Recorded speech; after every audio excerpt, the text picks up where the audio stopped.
All right, former CIA analyst Buck Sexton is going to join us now. Buck, thanks for joining us. Thanks for getting in on this. We need some expertise here. A lot of speculation can go several different ways right now. This happened in our nation's capital. It happened near the White House. It seems to be very brash and bold of an attack of some sort. We don't know anything about motive. But tell us about going into a holiday, the type of intelligence we're gathering, what we're seeing. I would imagine we're kind of getting flooded with stuff in these types of environments. How do you weed through that? And is there any way that if this was some sort of orchestrated attack, it was on our radar at all? Well, Joey, first, I just want to say I'm in real-time contact with the Pentagon on this one and speaking to also former, or rather, law enforcement sources in D.C., and they are very clear. They are not confirming. I know the West Virginia governor has now retracted that post, but the understanding is, as of this moment, that those two National Guard members are fighting for their lives in the hospital. So in critical condition, but they are very much still in the fight as I'm speaking to you. And so that is obviously a very encouraging turn in the stories we're going into this holiday season.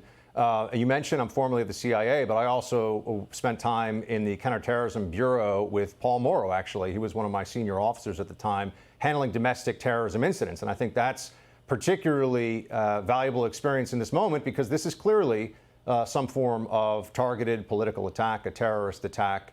I mean, I would say the certainty on this is 95, maybe 99%. You have two members of the National Guard who are clearly identifiable as such, hit with a lethal attack by a shooter at a time of, let's be very clear, extremely elevated rhetoric and political tension around exactly this issue, the deployment of National Guard into cities by the Trump administration. Now, I just spoke to Director Patel of the FBI earlier today on my radio show about the success of the National Guard in bringing down the crime rates. And some of your previous guests have also noted this. Has not gotten nearly enough attention, but I was in D.C. myself a few weeks ago. It's safer. Memphis is safer. St. Louis is becoming safer. These are all places where you've seen 20, 30, sometimes 40% drops in violent crime.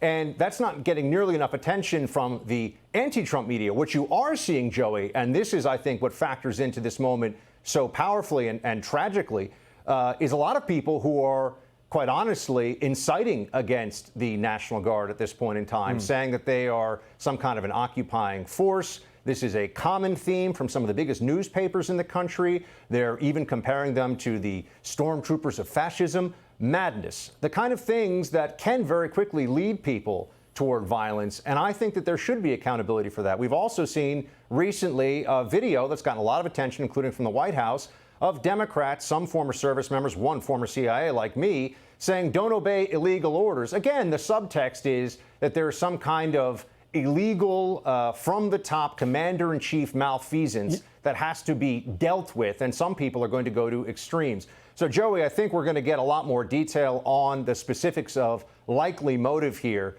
but this obviously was a targeted attack. It's a targeted attack against National Guard at a time of... Yeah, go ahead. No, I want to stay with that point you just made. I've not made that connection this week, and I've been involved in some of the online pushback against this narrative and this video that was put out, because I think it was very egregious. But essentially what you're saying is, someone could sit there and say, because of that video, and you're not assigning blame, but because of that video, that if they're telling service members to disobey what they're assuming or pushing as unlawful orders, the inverse to that is anyone who obeys those orders is also the bad guy. In other words, that's kind of what you're saying, and the inference of someone that's lost their mind or radicalized, they could make that connection pretty easily.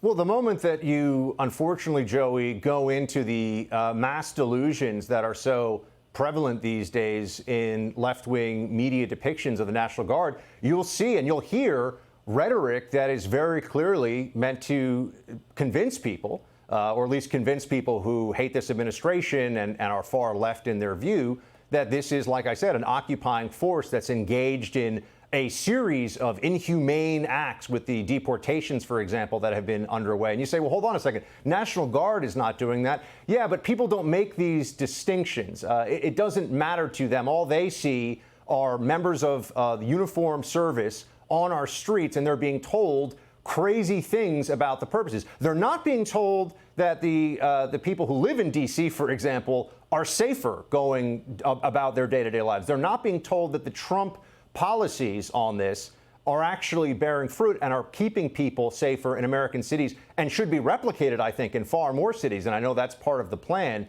But as I said, I spoke to the head of the FBI today about the numbers, and they're clearly showing the kinds of positive results that all of the American people should be informed about. They should understand that these anti-crime policies are working. On the other side of things, they refuse to tell the American people the truth about this. They talk about illegal orders, and leftist Democrats are running around acting like the people who are serving our country, defending our nation. We sleep soundly at night because of people like these two National Guard soldiers standing the watch on at Farragut West Metro Station. And instead of being told about that, we're told that they are somehow part of something so evil that the people engaged in it should be defying direct orders. This is exactly. Go ahead.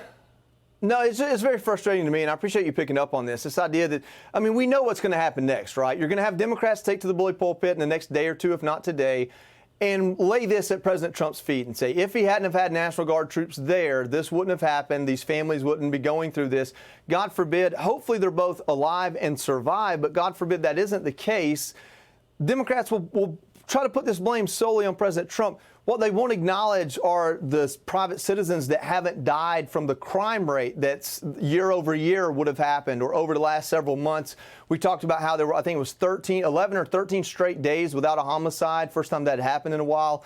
And so that, you can't prove a negative, but the idea here from President Trump is the National Guard presence has kept people alive.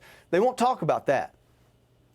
No, of course not. And I think that it would show, first of all, they've been extremely wrong on this issue, and there are people walking around the streets of D.C. and other cities today who would not be were it not for what the National Guard has done at the orders of this administration. That much is clear. The data speaks to that. It's incontrovertible at this point.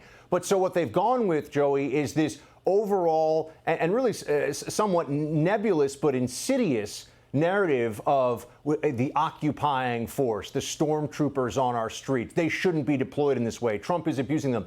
This is nonsense. It's legally nonsense, ethically nonsense, and the fact that it has been able to become such a prominent narrative among, I'm not talking about the far left-wing corners of the internet. This is from United States Democrat senators. This is from Democrat members of the House of Representatives, governors like Gavin Newsom, people who seek to not only lead their states, but perhaps even lead this country in the future. And they repeatedly misdirect and lie about this issue. And this is something that we have seen before, by the way, with those who will, for example, stand alongside the lies of the Black Lives Matter movement, saying that cops are racist and they murder people. Eventually, when you say this enough from enough bully pulpits and enough bullhorns, people hear it, and there will be those who take action based on it. Now, I can't speak directly to the exact motivations of this individual yet. None of us can, because we have no information on the suspect. But we can know that this is a climate of particularly high tension created by Democrats in opposition to Trump.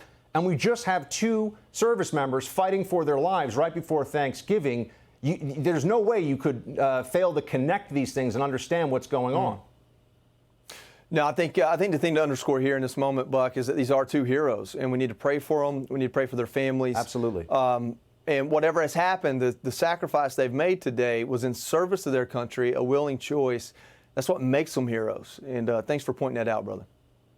Good to see you, Joey. Thank you for your service. Thanks for having me here. Yes, sir. Happy Thanksgiving. Hey, Sean Hannity here. Hey, click here to subscribe to Fox News YouTube page and catch our hottest interviews and most compelling analysis. You will not get it anywhere else.